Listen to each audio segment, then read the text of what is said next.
very much. So it probably comes as no surprise to anyone here in this room or in this conference that we're massive believers in the fact that healthcare data will be open, not should be open, right? So, but the problem is, it's just a matter of how long that's going to take, right?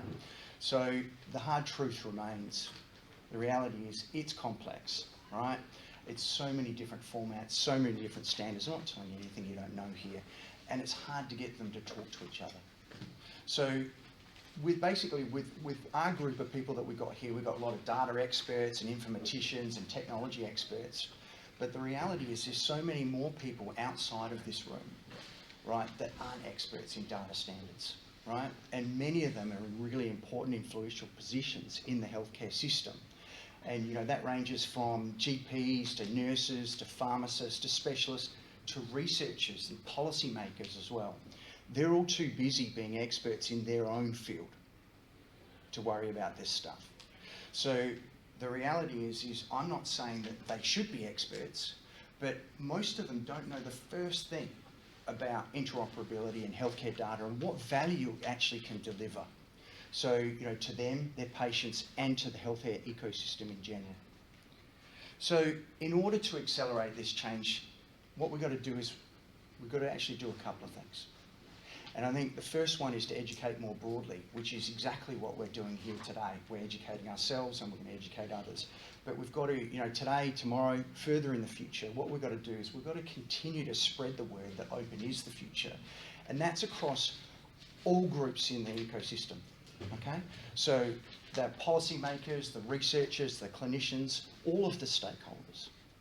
Whether they be junior, senior, private, public, doesn't matter. And rather than focusing on the technology let's focus on the benefits and get them to understand more about those benefits and how these open standards, which are brilliant, right, can deliver the improved clinical outcomes, research outcomes, and economic outcomes. So the second thing is the barrier to entry, and we've got to lower that. The reality is it doesn't matter if it's FHIR, SNOMED, OMOP, openEHR, etc. They've all got their own benefits, right?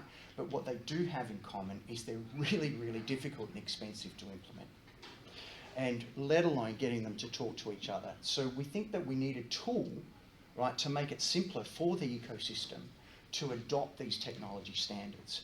And I think that what we'll find is that we've got to empower the innovation of the system. And, they're being stifled at the moment. And I think once we break down those barriers and reduce the complexity and the barrier to entry, we're going to see some really astounding value creation opportunities that we've never even thought of that the ecosystem are going to come up with. So lots is happening in number one, and that's why we're all here today. But today we're going to talk about number two primarily. And that is the concept of reducing the barriers to entry. So essentially, if we do that effectively, what we're going to see is we're going to reduce, if we reduce that complexity and allow more people to rapidly adopt the technology and the data standards that work with each other, it will of course reduce the implementation cost. And then that's going to increase the ROI, therefore increase the use cases, and then improve the, the patient outcomes and the research. So that sounds pretty good in theory, right? But how do we actually do it in practice? And so what we said is, let's go and set like 3 core capabilities up. And we think it's as simple as A, B, and C. And for those clinicians like myself in the room, it's not airway, breathing, circulation. It's something different. So A is for agility. And so essentially, with no code builders, right, we actually allow the ecosystem to configure these pathways literally in a matter of days.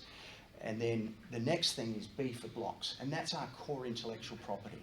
And so the data flexibility and the structure, it actually comes from allowing those standards to actually work together and provide true interoperability. That's the concept we call blocks. We'll get into it and what that is. And then finally, C is for connectivity. And connectivity involves joining together different healthcare software, different systems across different providers. So essentially what it's doing is it's actually a process of integrating and mapping that information. So we can't do all of this ourselves. We're a relatively small company. And so in the spirit of the collaboration, what we've been doing is we've initially partnered with Infor on this. This is on section C. And so our technology works with theirs. We'll get into those details. But those that don't know about Infor are AWS's largest client globally. They are also the largest integration engine in healthcare in the world. And that's actually called a product called Cloverleaf that we have. So together, what we're doing is we're actually augmenting existing systems with new capabilities, not trying to replace them, but to be the glue to get them to work together. So at this point, you might be going, well, hang on, who's this guy? So, you know, who's standing up and talking to you? Pretty relevant question, right? So basically, I'm really proud that the openEHR conference is the first time in 10 years that I've publicly spoken about my company. So delighted to be here. So my name's Tom McKinnon. I'm a founder and CEO. I'm a registered medical practitioner. So I worked in emergency medicine for about 6 years. But before that, I actually worked in finance for 15 years. And the whole concept of big picture is actually my honours thesis in finance, in medicine, when I did medicine at Sydney University. So I like to think that I've got a good understanding of what the clinicians need and the pressures upon them to, you know, work efficiently and safely, right? But also I think understand those economic pressures on the ecosystem. So, you know, essentially, then I'd like to introduce my colleague, Angus. So, hey guys, it's really nice to be here. It's pretty surreal seeing so many faces that I know over VC, and you know, so many names that I know from the openEHR kind of websites and the forums and stuff like that in person. So it's really nice to be here. I'm the Chief Strategy Officer at Big Picture Medical. My background's in AI, machine learning, and strategic consulting. As well as strategy, I also deal with partnerships, and as kind of Tom was talking about, we see partnerships as an incredibly important part of what we do at Big Picture, because we know we can't solve the whole problem, but it's really important to give our customers and those people out there that need these solutions, end-to-end solutions, to make it easier for them to implement them. So I'll be talking a little bit later about C and our partnership with Infor, but I'll hand back to Tom. Thanks, mate. So what do we do at Big Picture? So essentially we're a tools provider, and we're building a tool set that dramatically simplifies the approach to building interoperable software by the ecosystem. So what we're trying to do is abstract the complexity associated with the standards, etc., and allow the healthcare ecosystem to develop applications much faster using open data standards. So although I'm the founder and CEO, foremost, I'm a clinician as well, right? And so what we're going to do is we're going to share an example called inflammatory bowel disease, which I got a couple of laughs from before, but we're going to look at that, and we're going to look at it through a couple of different lenses. And I think it's important to look at through different lenses: a clinical lens, and then a technical lens, and finally a patient lens. So the pathway we're going to talk about is the IBD. It's called IBD, inflammatory bowel disease. So, and while we're talking about this example, let's not forget that IBD that we're doing is actually getting the community healthcare systems to work together with the outpatient system. So it's actually allowing collaborative care but the reality is you can do these pathways in any setting. So, you know, any setting and any specialty across the new patient journey. They're not our pathways. That's also an important concept. We're allowing the ecosystem to innovate, right? So these have been developed by our customers and allow them to actually innovate. So, and I think that, you know, what we're seeing is demand at the moment for, you know, clinical research, you know, distributed diagnostic clinics, chronic home monitoring and virtual wards. So that's great. That's what we're seeing now.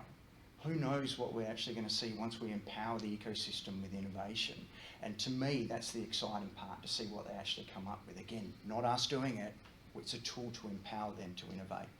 So for those that don't know about IBD, or inflammatory bowel disease, it affects about 1 in 123 people in the UK, and it has symptoms like abdominal pain, diarrhea, you know, vomiting, weight loss, exhaustion, etc.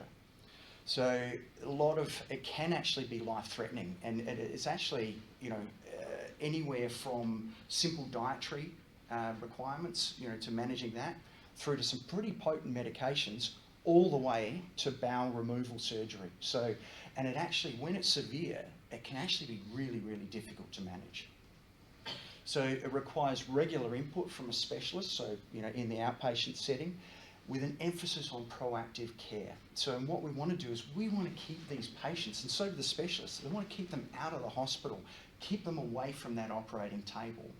And an essential part in order for them to do that is actually to identify when they get flares. So it is a chronic disease, and then they get a flare. Let's identify that flare early and get treatment started quickly, which improves the outcomes and keep them off that operating table.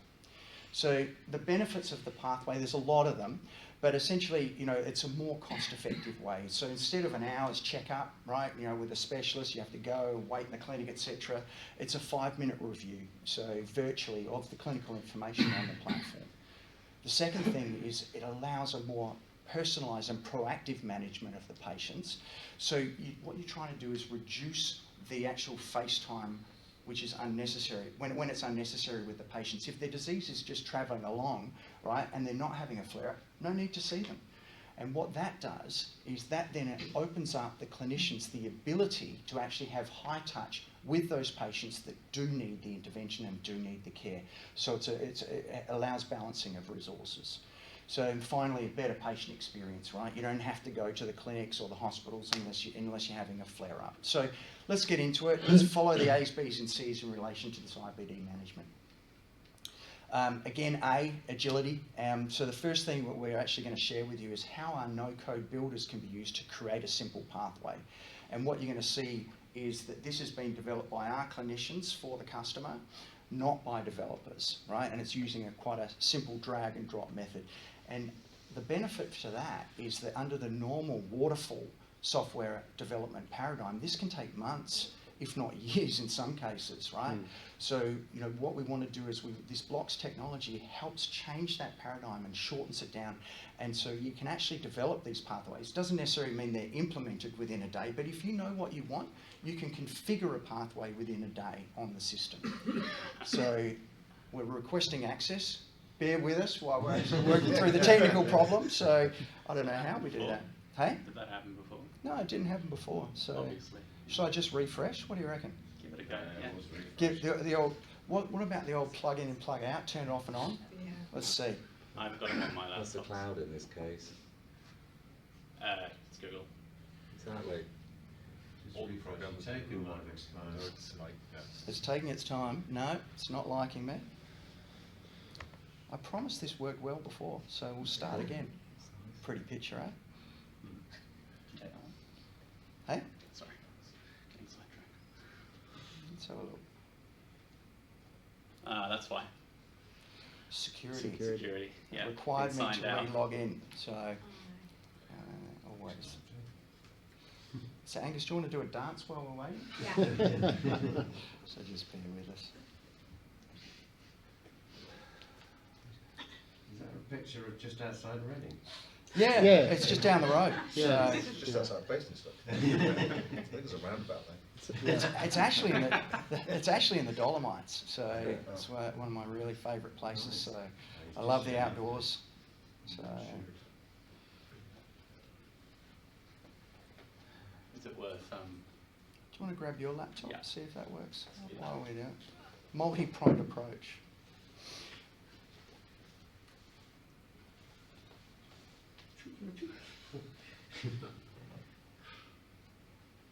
Don't worry about it, because when David said we're the best room, which we are, Yeah.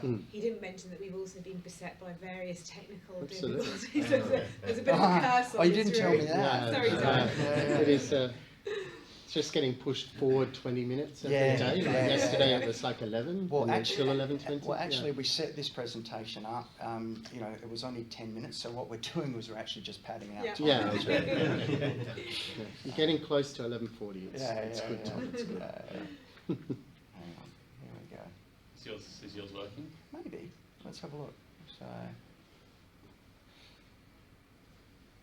Mine's ready to go. let me try that. Oh, we're back again. Let's try. Good job. We're not there yet. We'll see. Where's my mouse? Okay. This was just a demonstration of agility. So Yeah. Yeah. That's actually a demonstration of lack of connectivity, I think. Here we go. This is looking good. Fingers crossed. Let's hope the sound works as well.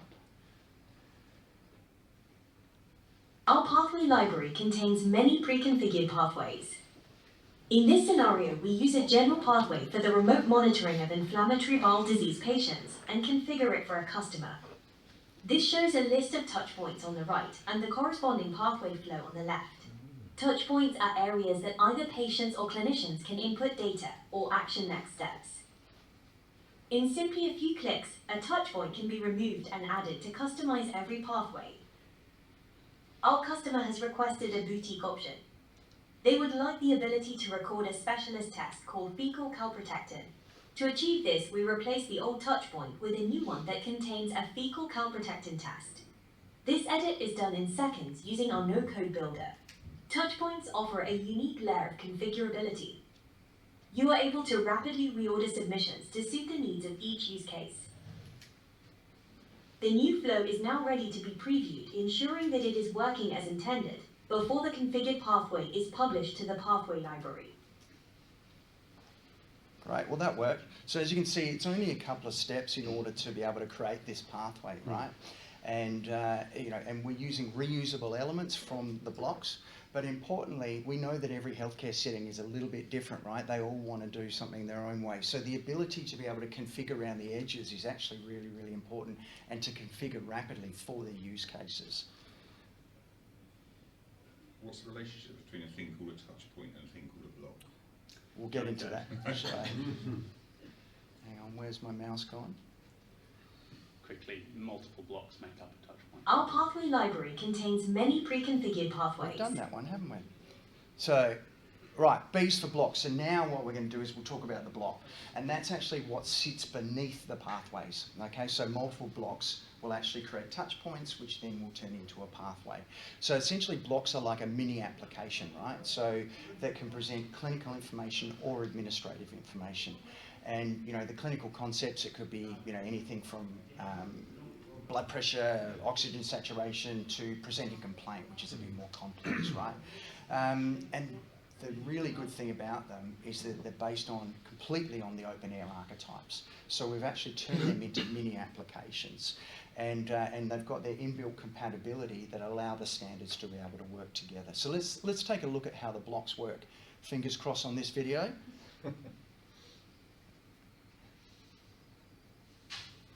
We're off to the races. As part of the inflammatory bowel disease pathway, we need the ability to schedule a follow-up appointment for the patient. First, we create a schedule block, which represents a clinical concept templated using openEHR structure. Now we configure the schedule block template to be a management plan for the inflammatory bowel disease pathway, creating it into a boutique use case as requested by a customer. This general schedule block can be used to plan any type of healthcare activity. It has a variety of nodes which form the maximal dataset from the underlying openEHR archetypes. By simply dragging the nodes into the block builder, you can make as many custom configurations of the block as you need, not just for this pathway, but for different clinical and research uses. We can name the configuration and add dynamic functionality like conditional display. The openEHR composition is being generated in real time with templates that are enriched with SNOMED codes and prepared for FHIR transformation. The block configuration is now ready for use. This is how a clinician can use this block to schedule a follow-up with a patient who is struggling to manage their inflammatory bowel disease. The published block is added to our large library of pre-configured blocks that are used to quickly and easily build a variety of clinical and research pathways. Now that the boutique inflammatory bowel disease management plan block has been built, we can add it into a pathway so that it can be used by clinicians to provide care to patients. Once the newly configured block is added to the touchpoint, the layout and design is highly customizable to the needs of the customer. As is being demonstrated, the block functionality can be tested to ensure that it is now ready for use as part of an inflammatory bowel disease remote monitoring pathway. Right, so with the blocks tool, what we're doing is we're abstracting that complexity, right, and allowing the customers to rapidly create interoperable solutions.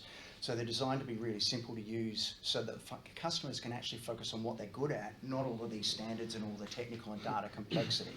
So which they want to improve the patient outcomes, they want to accelerate research, and they want to do both of those at the lowest unit cost. So they shouldn't actually have to worry about the complexities of this standard and that standard, etc. So the next thing we're going to do is share how this pathway and the blocks connect with each other and also with other systems. So I'll pass across to Angus now. Yeah, thanks, Tom. Assuming this is how Just go, yeah, click down.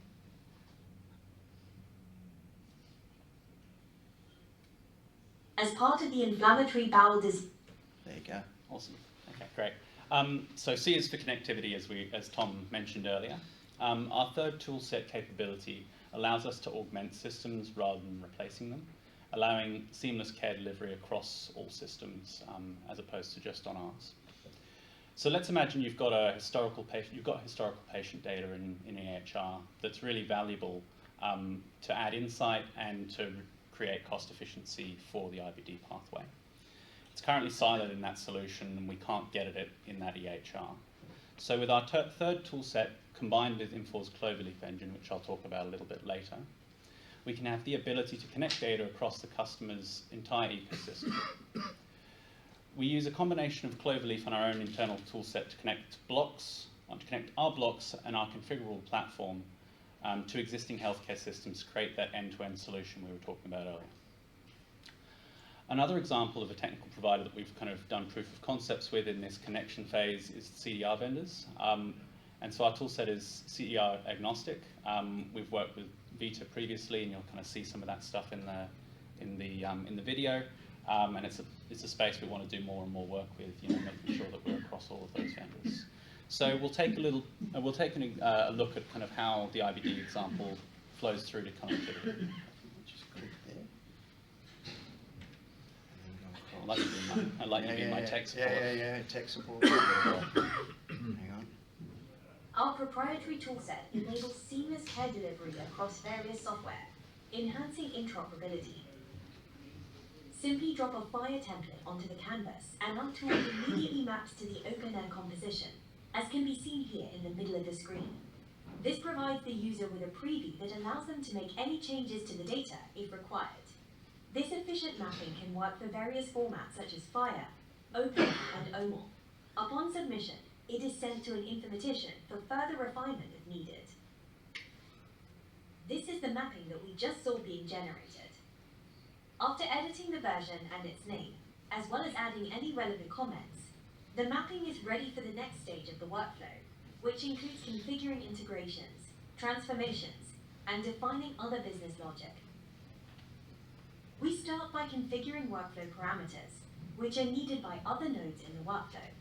In this example, we will add the Cerner Millennium connector, but this could be other electronic health record systems as well, such as Epic or Daedalus.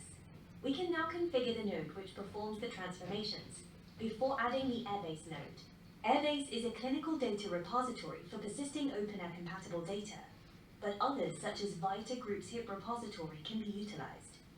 Finally, we are able to execute the workflow providing custom mappings from FHIR to openEHR and integrations with EHRs and other systems and applications. Do you want me to play techie? No, I think I got it. Our proprietary toolset in the There we go. Good. So one of the other systems that was mentioned at the end of that video is the Cloverleaf toolset, and we plan to use a combination of our toolset and the Cloverleaf, the Infor toolset to create connectivity, which we're really interested. Well, the aim there is to create high performance at the lowest cost. So, and we'll kind of decide on which toolset we would use to provide that for our customer.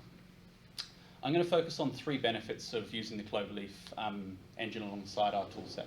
So the first is out-of-the-box connectivity. So in our IBD example, instead of configuring our own connection to Cerner, we would more likely use the Cloverleaf toolset to connect, given their large bank of out-of-the-box connections, as you can kind of see there.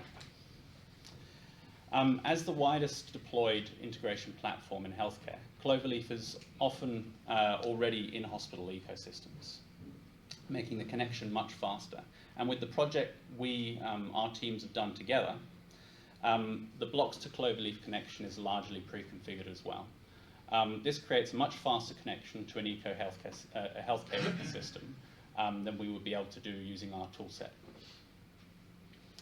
The second is more edge case coverage, and so Cloverleaf also has a powerful data workflow tooling that has been battle hardened in hundreds of thousands of deployments, resulting in more complex actions out of the box, capturing more of those difficult edge cases. This can be particularly helpful in the governance complexities of data source of truth between systems.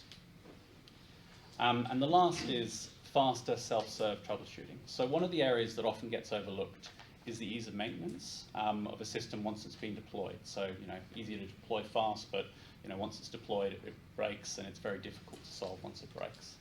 Cloverleaf is a mature system or mature tool set that allows clients teams to more rapidly and targetedly troubleshoot. And the key bit there is it allows them to do it themselves as opposed to necessarily having to come to us. On our IBD example, there would be many calls for information from an EHR to provide historical information about a patient. In the event of different flows failing, the customer can easily kind of jump into this troubleshooting view and see exactly what point of the flow the transmission fails, and therefore rectify it fast. So part of our project has been working on where do the two tool sets come together? Can we make them work together? And so that's been really successful in making sure that we can use what tool set is best for each individual use case. So now that the pathway is built and configured, you've seen the ABCs of our tool set. It's time, as Jerry Maguire would say, for Tom to show us the money. Tom, what comes next? D. So delivery. So we'll talk about the delivery experience, from the clinical and the patient workflow examples, what they look like. So let's go straight into the video.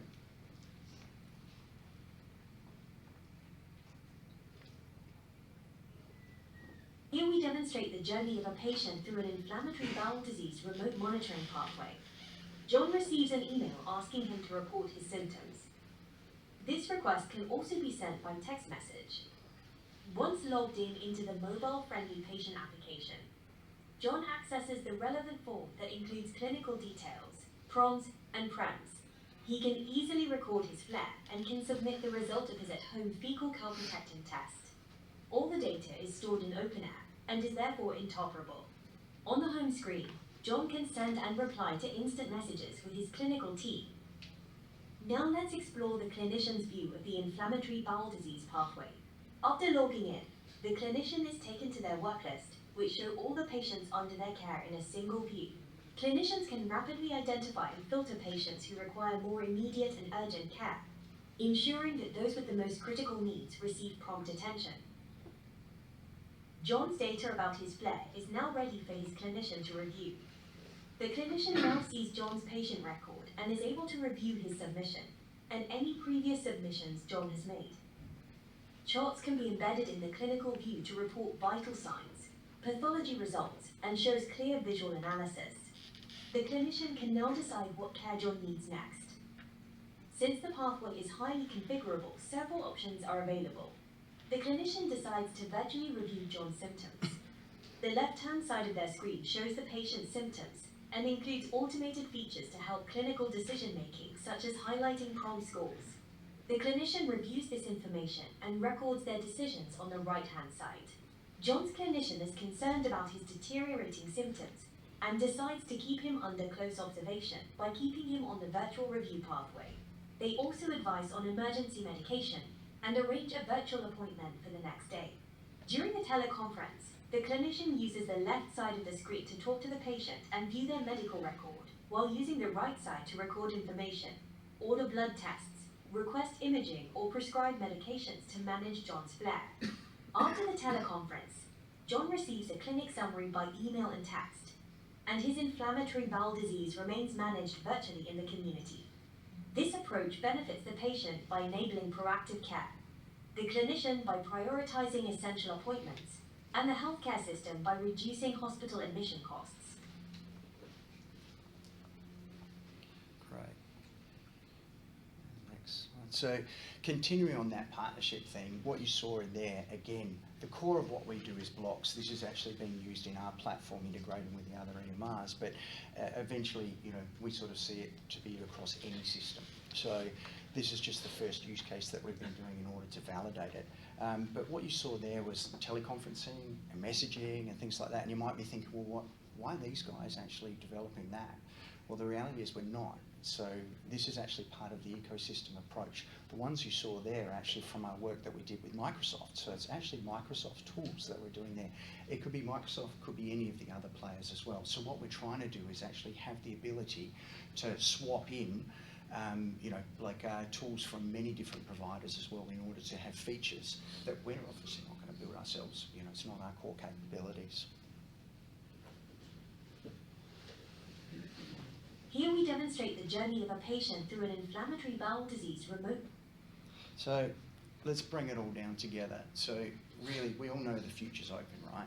But unless we abstract this complexity of these data standards and data models and all of that kind of stuff, we've got to, and make it easier for the ecosystem to be able to use and adopt open standards. The reality is, if we don't do that, right, what we're going to find is that the future will remain out of reach for too many people for too long. And so we've got to shorten that. So we're hoping that, you know, with our tool set that we've actually done, leveraging on the open standards and having a very much an ecosystem approach, it actually will increase the level of collaboration in the community and innovation right across the healthcare ecosystem, and ultimately allowing the actual delivery, of the ecosystem to be able to globally optimize that patient journey. And that's what we've got to do, all the way from the patient at home to a subspecialist in a tertiary teaching hospital. You know, we call it primary, secondary, and tertiary care. Shouldn't it just be care? You know, and so that's what we're saying is, if we can allow the ecosystem to optimize that journey, they're going to be able to optimize it, importantly, not just from the clinical perspective. It's from a clinical perspective, an economic perspective, so policy making as well with the administrative data, and also from research perspective. So this will really power the research, because at the moment what you've got is you've got clinical here and research here. Shouldn't they be the same, right? And that's what we're trying to do, is unite them together with blocks. So as part of this change, you know, if you want to know more about it, and want to help us out with this change, come and see us. We'd love to talk to people. Again, this is the first time I've presented on this business in 10 years, because we've been head down, bum up, working on making sure that we get it right and get it scalable. And so this is the perfect opportunity, because we're using openEHR archetypes. We're just taking them and converting them and making them easy to use. So we welcome approach to us, but also I think we've got a couple of minutes left if anyone's got any questions. Sorry. I'm kind of blown away actually what you guys can do. So in terms of like a typical engagement, yep. How long would you say? Because it seems like a lot of what you do is a lot of customization. Configuration. Or configuration. Yeah. So customization is the old school model, right, of waterfall approach. Yeah. And that complexity was actually their business model. Right. We got to change that. So it's configuration. Sorry to jump on you there, mate. That is absolutely correct. Yeah. Now you know how I feel. No, absolutely correct. So like configuration, because that last video you showed with the various different interfaces and such. Yeah. I'm guessing that will differ from hospital to hospital, right? Not everyone's going to want the same options, menus, and all that sort of stuff. Yeah. But so I'm just thinking practically from, hey, you've engaged with this hospital, they want a new, I don't know, ophthalmology system of some kind. Yeah. And they have their own requirements. And how long and typical will that engagement? So the answer isn't annoying. It depends. But what I'll give you is an example of how long inflammatory bowel disease took to get together. And so basically there's an initial phase of us understanding what the aims are, and what we really want is customers to come to us and say, this is what we want to do, as opposed to us trying to decide this is what we should do. And so, you know, once we've kind of pulled that information out of executive, but, you know, administrative, clinical, and patients as well, the good thing is that usually it takes, you know, you go into Figma, you play around with it, you build a bunch of designs. We can come back, you know, next day with maybe an 80%, you know, an 80% fix. And so, you know, that kind of takes maybe 1 to 2 weeks of us coming back a few times and going, well, yes, no, yes, no. Then you kind of get to a solution where, you know, within maybe 2 weeks you have this thing built and ready to go.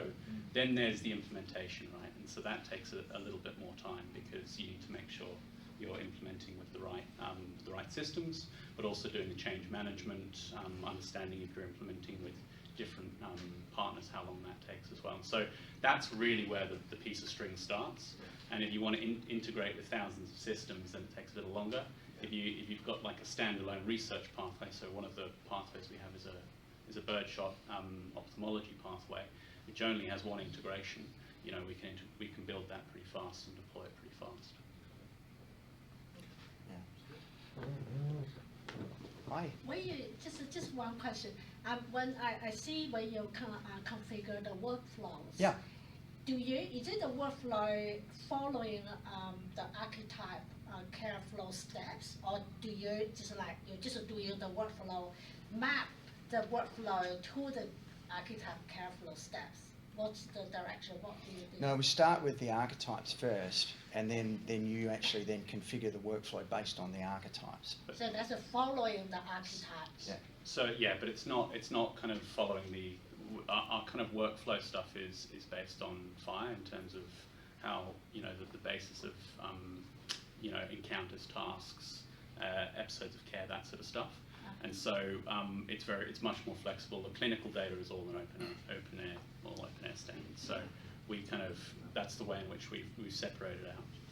And I'll also just come back to your question as well, is that this is 10 years worth of work that we've done here, right? So, but no platform is ever, or tool set is ever finished, right? So, and at the moment, what you're seeing there is the use case of the blocks on our platform, right? Working with other EMRs, what the next step that we're doing in terms of our product roadmap, and you see that we very clearly said that it was our clinicians that were dragging and drop that stuff. What we're doing is we're learning about what configuration is needed and to be able to open that tool up so we don't have to do the configuration and actually can be done by end users. So that's where we're going. That's going to be another question. Yeah. Who does the Yeah. So, Sorry. Chris and Gabe, and then we'll have to wrap it up. So.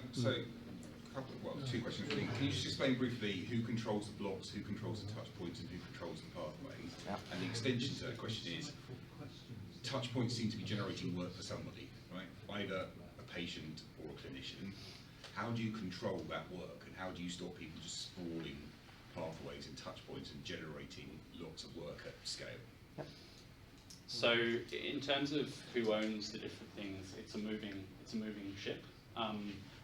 What we do at the moment is we do it in collaboration with our customers, but the more and more we kind of our aim is to push it to partners who will deploy kind of with our solution and then into the hands of customers. And so that's kind of in the next 6 months we're looking to do that and move it more into the power, more into their hands so they can deploy and build what they want. In terms of the blocks themselves, we've got about kind of 100 blocks which we think cover most use cases. Right. Then they can be configured to whatever use case you want. So there's on lots of blocks there could be 100 nodes, but you don't want those 100 nodes every time you're deploying, right? And so you can configure your capture and your read view to be whatever you want. So for IBD there you could see there was on that schedule block not that many, but obviously if you have a much more complex use case you can do that. In terms of the sprawl, that's a really good question that we haven't kind of come up against yet. And so, I think the way in which we would probably answer that is, firstly, the good thing is that it's all kind of viewable in this one place. And so if you have patients on multiple pathways, you can actually see that information and it's pushed across, it's on our platform to the EHR if we're connected. I suppose I could create a touch point that gives David some work to do, and he hasn't approved it, could. somebody gets a load of work to do. So, But that's your choice. Yeah, So but it's not it's not governed though, is So- it? It's Hey? a bit, it could be a bit, So- I work with workflow systems, you could see some problems if you're Yeah, not yeah, careful. yeah. So, but I think that the point we would make is that you would work with the governance team internally. So technically, there's not a problem. There's not a No, it's not a tech. yeah, it's not a technical problem. It's a governance internal one, and the way in which we would look at that is, what are we following that process? What are we actually trying to do here? Like, how are we trying to either reduce time or change the person that's doing the work from a specialist to a nurse or something like that, or change the place in which they're doing that work. And so it's all got to be kind of value driven, which I'm sure is not the kind of silver bullet you were looking for, but yeah. All right, well, Tom and Angus, sorry, Gabe, you can, I'll buy you a beer later. Thank you very much. That was a great presentation, and yeah, I'm no doubt Tom and Angus will be available for discussion as well. But yeah, please join with me in thanking them for the presentation. Brilliant. Thanks very much, guys.